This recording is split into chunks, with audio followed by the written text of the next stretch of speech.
So, what is the difference between a buyer's and seller's market? And so, for some of you watching right now, you already may be familiar with these terms or you may have a subtle understanding.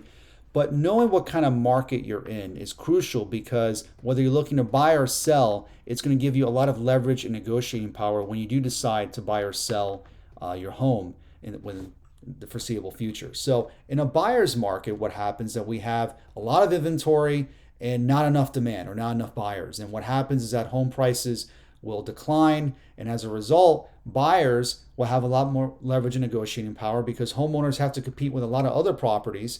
So buyers have more leverage where they can ask for concessions or they can negotiate on the list price. And it just gives them much more negotiating power because homeowners obviously have to compete with other properties. Now, this is not to say that a homeowner can get a great price on their property. They can, but they have to be much more competitive. They have to be much more cognizant of the market value of their home and list the property at market value, and also be much more aware and watch how much money they spend on renovations. Because just because you spend, say, $60,000 on your home in renovations doesn't mean the home is going to go up by $60,000. It doesn't necessarily happen that way. And in a buyer's market, you can end up losing more money, and then it's going to be much more harder to sell your home for a profit. Now, in a seller's market, that's a different situation where we have low records of inventory and not enough and too much demand. And we saw this during the COVID pandemic where home inventory levels were at record lows, home prices were reaching astronomical levels.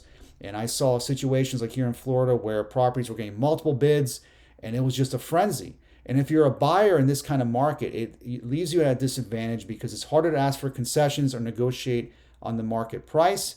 That's not to say you can't get a great deal, but you have to do a lot more research, especially working with the right real estate agent who can help find you properties and really try to determine what is motivating the seller when selling their home and try to craft your offer based on what the seller wants. Now, if you're a homeowner in this market, clearly you're at an advantage because there's not a lot of inventory, so you can afford to list your home at or even slightly above market price because, again, there's so many buyers out there looking to purchase property, especially if you have an attractive home that's renovated, it's in great condition. But even if it's not in great condition, again, in a market like this, you don't have to spend as much money on renovations. In fact, and I saw a lot of this during the COVID pandemic where a lot of properties just sold as is, where the homeowners really didn't make any renovations to the home because there were so many buyers, they could afford to sell the home in its current condition. Again, that's how much leverage a homeowner can have in a seller's market. But you can see how knowing the difference between the two and knowing what kind of market you're in is crucial in knowing how much leverage and negotiating power you have. So I hope you enjoyed this video. Make sure you subscribe to my YouTube channel where you can get the latest information and content, and also virtual tours that I do on the latest homes that are listed in the market here in Tampa, Florida, and elsewhere. So I hope you enjoy the video, and I'll see you next time, guys. Peace.